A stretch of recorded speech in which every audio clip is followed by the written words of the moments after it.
General George S. Patton was not a gentle man. He was the architect of the U.S. Third Army, a commander who viewed war as a glorious, brutal crusade. His speeches were famously laced with extreme profanity, and he ordered his men to kill the enemy with a ruthless, mechanical efficiency. To the casual observer, Patton appeared to be a man driven by pure, unfiltered hatred for the German army. He wanted to crush them into the dirt. But history is far more complex than a movie script. Patton was a wealthy aristocrat, a student of ancient history, and a man who strictly adhered to an old-world, almost medieval code of military honor. He believed that combat was the ultimate test of a man's soul. He believed in the brotherhood of the battlefield. And because of this, Patton harbored a deep, psychological respect for the men who actually stood in the mud and fought, even if those men were wearing the field gray of the German Wehrmacht. To understand one of the most shocking and defining moments of Patton's career, you have to understand the bitter, silent war that raged within the American ranks. The divide between the front line and the rear echelon. In World War II, for every one American infantryman holding a rifle in a freezing, muddy foxhole, there were up to 10 soldiers operating safely behind the lines. These were the supply clerks, the administrators, the logisticians, and the rear echelon commanders. The frontline infantrymen, the guys doing the bleeding and dying, harbored a deep, burning resentment for these rear echelon troops. The frontline GI lived in a world of artillery barrages, trench foot, rotting corpses, and constant terror. Meanwhile, just 10 miles behind them, rear echelon officers slept in warm beds in requisitioned French chateaux, ate hot food, and wore perfectly clean, pressed uniforms. In a strange, psychological twist of combat, the American frontline soldier often felt he had more in common with the miserable German infantryman freezing in the trench across from him than he did with his own commanders sitting safely in the rear. General Patton, despite his high rank, spent as much time at the extreme front as possible. He despised cowards, but he possessed a special burning hatred for officers who enjoyed the privileges of rank without ever risking their lives in the line of fire. And one afternoon, that hatred violently boiled over. As the Third Army relentlessly chewed its way across France and into Germany, they captured thousands of German soldiers. These were not the fanatical, well-fed SS troops of propaganda posters. By late 1944, the average German prisoner of war was a shattered human being. They were starving, their uniforms were in rags, and they were suffering from dysentery and frostbite. They had survived weeks of relentless American artillery, watched their friends be blown to pieces, and finally laid down their weapons in defeat. Under the Geneva Convention, and under Patton's strict military code, once an enemy soldier surrendered and was disarmed, the killing stopped. They were no longer targets.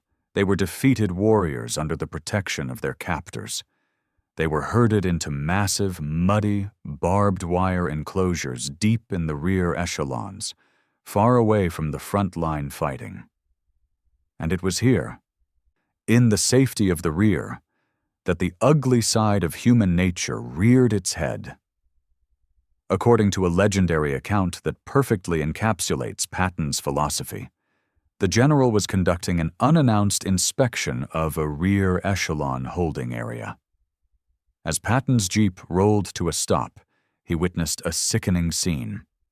A group of American officers and enlisted men whose uniforms were perfectly clean, whose boots were highly polished, and who had never heard a bullet snap past their heads, were gathered near the barbed wire of the POW enclosure.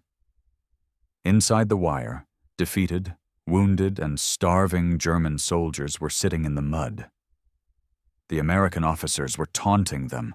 They were jeering, mocking the defeated enemy, throwing insults, and treating the disarmed prisoners like animals in a zoo. They were acting like tough guys, flexing their authority over men who could no longer fight back. When they saw General Patton's jeep arrive, the American officers likely expected him to join in. After all, this was old blood and guts. This was the man who promised to grease the treads of his tanks with German remains. They expected a pat on the back. Instead, they got the absolute wrath of a warrior king. Patton stepped out of his jeep. His polished helmet gleamed, and his hands rested on his famous ivory-handled revolvers. His face was a mask of pure, absolute disgust. He didn't look at the German prisoners. He marched directly up to the pristine, laughing American officers. The smiles immediately vanished from their faces as they realized the terrifying mistake they had made. Patton did not see American patriots taunting evil Nazis. He saw cowards. He saw men who lacked the courage to fight the enemy when they were armed, trying to steal stolen glory by humiliating them when they were defenseless. Patton unleashed a torrent of profanity that stripped the paint off the surrounding vehicles. He publicly and aggressively dressed down the officers in front of the entire camp. He pointed at the starving, mud-soaked German soldiers behind the wire. "These men," Patton roared, "fought in the mud. They stood on the line. They have looked death in the face. What the hell have you done?" He made it brutally clear. The defeated German infantrymen sitting in the mud possessed 10 times the honor, courage, and military discipline of the clean, arrogant American officers mocking him. The American officers were trembling, stammering out apologies, trying to explain themselves. But Patton was not a man who accepted apologies. He demanded consequences. If these clean, rear-echelon officers thought they were so superior to the men in the mud, Patton decided he was going to teach them exactly what the mud tasted like.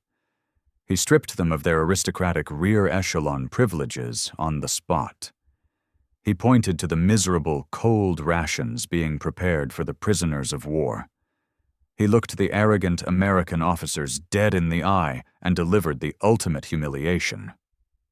"You think it's funny to mock a defeated soldier?" Patton barked. "Then you'll eat with them." Patton ordered the American officers into the mud.